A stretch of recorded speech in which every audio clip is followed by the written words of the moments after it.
Now by this time he was come to the arbor again, where for a while he sat down and wept. But at last, as Christian would have it, looking sorrowfully down under the settle, there he espied his roll, the which he with trembling and haste catched up, and put into his bosom. But who can tell how joyful this man was when he had gotten his roll again? For this roll was the assurance of his life and acceptance at the desired haven. Therefore he laid it up in his bosom, gave thanks to God for directing his eye to the place where it lay, and with joy and tears betook himself again to his journey. But oh, how nimbly now did he go up the rest of the hill! Yet before he got up, the sun went down upon Christian, and this made him again recall the vanity of his sleeping to his remembrance, and thus he again began to condole with himself. O thou sinful sleep, how for thy sake am I like to be benighted in my journey? I must walk without the sun. Darkness must cover the path of my feet, and I must hear the noise of the doleful creatures because of my sinful sleep.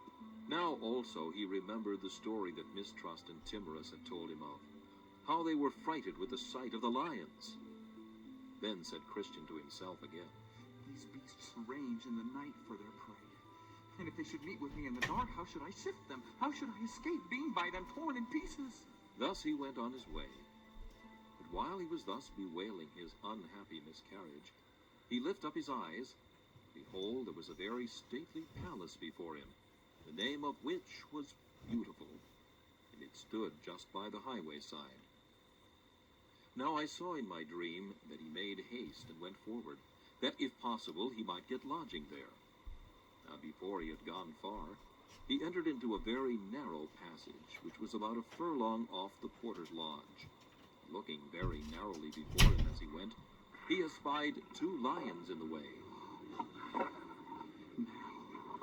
Now I see the dangers that Mistrust and Timorous were driven back by. The lions were chained, but he saw not the chains. Then he was afraid, and thought also himself to go back after them, for he thought nothing but death was before him. But the porter at the lodge, whose name is Watchful, perceiving that Christian made a halt as if he would go back, cried unto him, saying, Is thy strength so small? Fear not the lions, for they are chained, and are placed there for trial of faith where it is, and for discovery of those that have none. Keep in the midst of the path, no hurt shall come unto thee. Then I saw that he went on, trembling for fear of the lions, but taking good heed to the directions of the porter. He heard them roar, but they did him no harm. Then he clapped his hands, and went on till he came and stood before the gate where the porter was. Then said Christian to the porter, Sir, what house is this? And may I lodge here tonight? This house was built by the Lord of the Hill, and he built it for the relief and security of pilgrims. The porter also asked him whence he was, and whither he was going. I am come from the city of destruction, and am going to Mount Zion. But because the sun is now set, I desire, if I may, to lodge here tonight. What is your name? My name is now Christian, but my name at the first was Graceless. I came of the race of Japheth, whom God will persuade to dwell in the tents of Shem. But how doth it happen that you come so late? The sun is set. I had been here sooner, but that wretched man that I am, I slept in the arbor that stands on the hillside. Nay, I had, notwithstanding that, been here much sooner, but that in my sleep I lost my evidence, and came without it to the brow of the hill. And then, feeling for it, and finding it not, I was forced with sorrow of heart to go back to the place where I slept my sleep, where I found it. And now I am come. Well, I will call out one of the virgins of this place, who will, if she likes your talk, bring you into the rest of the family, according to the rules of the house. So Watchful the porter rang a bell, at the sound of which came out at the door of the house a grave and beautiful damsel named Discretion, and asked why she was called. This man is in a journey from the city of destruction to Mount Zion, but being weary and benighted, he asked me if he might lodge here tonight. So I told him I would call for thee, who, after discourse had with him, mayest do as seemeth thee good, even according to the law of the house. Then she asked him whence he was, whither he was going, and he told her. She asked him also how he got into the way, and he told her. Then she asked him what he had seen and met with in the way, and he told her.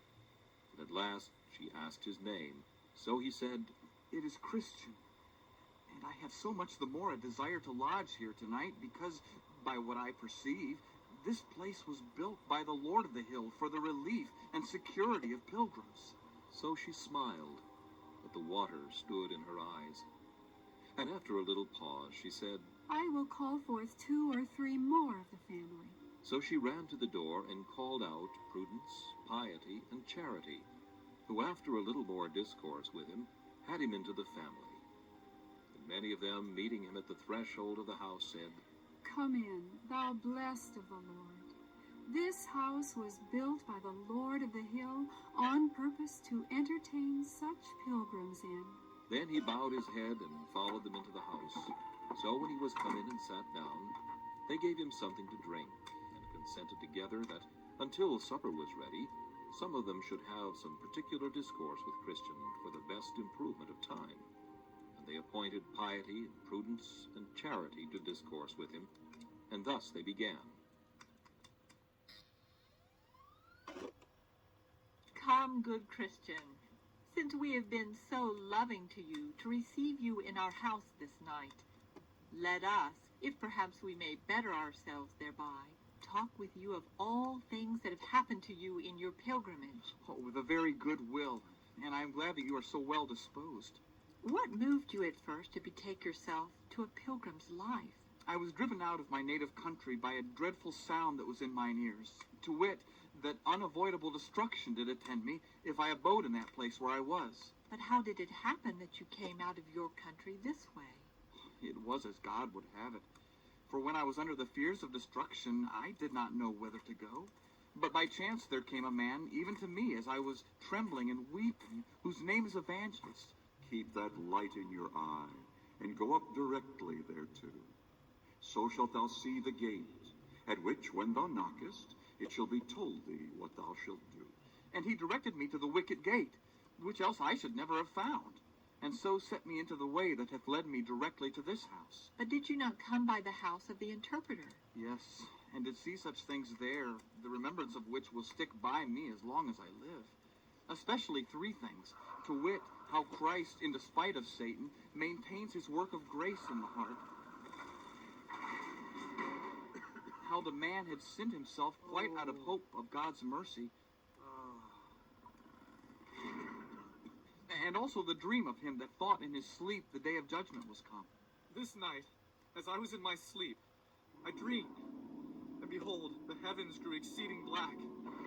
Also, it thundered and lightened in most fearful wise, and put me into an agony. Why, did you hear him tell his dream? Yes, and what a dreadful one it was. I thought it made my heart ache as he was telling of it.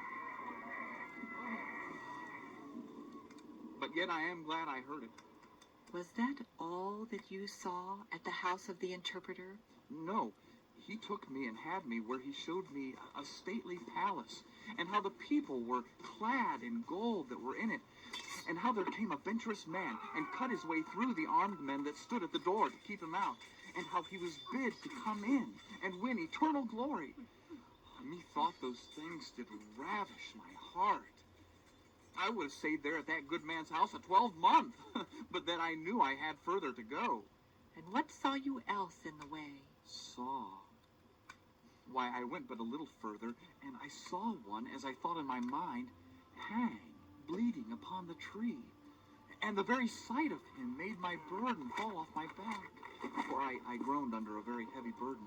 But then it fell down from off me. It was a very strange thing to me, for I never saw such a thing before. Yea, and while I stood looking up, for then I could not forbear looking, 3 shining ones came to me. Peace be unto thee. One of them testified that my sins were forgiven me. Thy sins be forgiven thee. Another stripped me of my rags and gave me this embroidered coat which you see. And the third set the mark which you see in my forehead, and gave me this sealed roll. And with that he plucked it out of his bosom. But you saw more than this, did you not? The things that I have told you were the best. Yet some other matters I saw, as namely, I saw 3 men, simple, sloth, and presumption, lie asleep a little out of the way as I came, with irons upon their heels. But do you think I could awake them? Get a little more sleep. I also saw formality and hypocrisy come tumbling over the wall, to go as they pretended to Zion. We were born in the land of vain glory, and are going for praise to Mount Zion. But they were quickly lost, even as I myself did tell them, but they would not believe. But above all, I found it hard work to get up this hill, and as hard to come by the lions' mouths. And truly, if it had not been for the good man, the porter that stands at the gate, I do not know but that after all, I might have gone back again. But now I thank God I am here, and I thank you for receiving of me. Then Prudence thought good to ask him a few questions, and desired his answer to them. Do you not think sometimes of the country from whence you came? Yes, but with much shame and detestation. Truly, if I had been mindful of that country from whence I came out, I might have had opportunity to have returned. But now I desire a better country, that is, an heavenly. Do you not yet bear away with you some of the things that then you were conversant withal? Yes, but greatly against my will, especially my inward and carnal cogitations, with which all my countrymen, as well as myself, were delighted. But now all those things are my grief, and might I but choose mine own things, I would choose never to think of those things more. But when I would be doing of that which is best, that which is worst is with me. Do you not find sometimes as if those things were vanquished, which at other times are your perplexity? Yes, but that is seldom. But they are to me golden hours in which such things happen to me. Can you remember by what means you find your annoyances at times as if they were vanquished? Yes. When I think what I saw at the cross, that will do it. And when I look upon my broidered coat, that will do it. Also, when I look into the roll that I carry in my bosom, that will do it. And when my thoughts wax warm about whither I am going, that will do it. And what is it that makes you so desirous to go to Mount Zion? Why, there I hope to see him alive that did hang upon the cross. And there I hope to be rid of all those things that to this day are in me an annoyance to me. There they say there is no death. And there I shall dwell with such company as I like best. For to tell you the truth, I love him, because I was by him eased of my burden, and I am weary of my inward sickness. I would fain be where I shall die no more, and with the company that shall continually cry, Holy, holy, holy. Then said Charity to Christian, Have you a family? Are you a married man? I have a wife and 4 small children. And why did you not bring them along with you? Then Christian wept and said, Oh, how willingly would I have done it. But they were all of them utterly averse to my going on pilgrimage. But you should have talked to them, and have endeavored to have shown them the danger of being behind. So I did. I told them also of what God had shown to me of the destruction of our city. But I seemed to them as one that mocked, and they believed me not. And did you pray to God that he would bless your counsel to them? Yes, and that with much affection. For you must think that my wife and poor children were very dear unto me. But did you tell them of your own sorrow and fear of destruction? For I suppose that destruction was visible enough to you. Yes, over and over and over. They might also see my fears in my countenance, in my tears, and also in my trembling under the apprehension of the judgment that did hang over our heads. But all was not sufficient to prevail with them to come with me. But what could they say for themselves? Why they came not? Why, my wife was afraid of losing this world, and my children were given to the foolish delights of youth. So what by one thing and what by another, they left me to wander in this manner alone. But did you not, with your vain life, damp all that you by words used by way of persuasion to bring them away with you? Indeed, I cannot commend my life, for I am conscious to myself of my many failings therein. I know also that a man by his conversation may soon overthrow what by argument or persuasion he doth labor to fasten upon others for their good. Yet this I can say, I was very wary of giving them occasion by any unseemly action to make them averse to going on pilgrimage. Yea, for this very thing they would tell me that I was too precise, and that I denied myself of things for their sakes in which they saw no evil.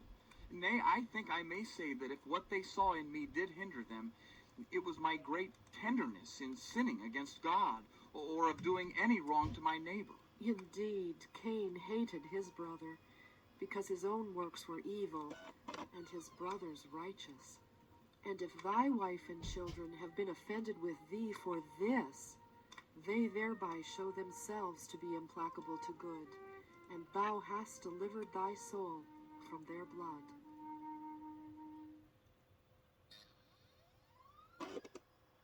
Now I saw in my dream that thus they sat talking together until supper was ready. So when they had made ready, they sat down to meat. Now the table was furnished with fat things, and with wine that was well refined. And all their talk at the table was about the Lord of the hill, as namely about what he had done, and wherefore he did what he did, and why he had builded that house. And by what they said, I perceived that he had been a great warrior, and had fought with and slain him that had the power of death, but not without great danger to himself, which made me love him the more. For as they said, and as I believe, said Christian, he did it with the loss of much blood. But that which put glory of grace into all he did was, that he did it out of pure love to his country. And besides, there were some of them of the household that said they had been and spoke with him since he did die on the cross. And they have attested that they had it from his own lips, that he is such a lover of poor pilgrims, that the like is not to be found from the east to the west. They moreover gave an instance of what they affirmed, and that was, he had stripped himself of his glory, that he might do this for the poor, and that they heard him say and affirm, that he would not dwell in the mountain of Zion alone. They said moreover, that he had made many pilgrims princes, though by nature they were beggars born, and their original had been the dunghill. Thus they discoursed together till late at night, and after they had committed themselves to their Lord for protection, they betook themselves to rest. The pilgrim they laid in a large upper chamber, whose window opened towards the sun rising. The name of the chamber was Peace, where he slept till break of day. And then he awoke and sang, Where am I now? Is this the love and care of Jesus for the men that pilgrims are?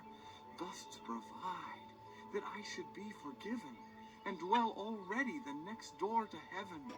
So in the morning they all got up, and after some more discourse, they told him that he should not depart till they had shown him the rarities of that place.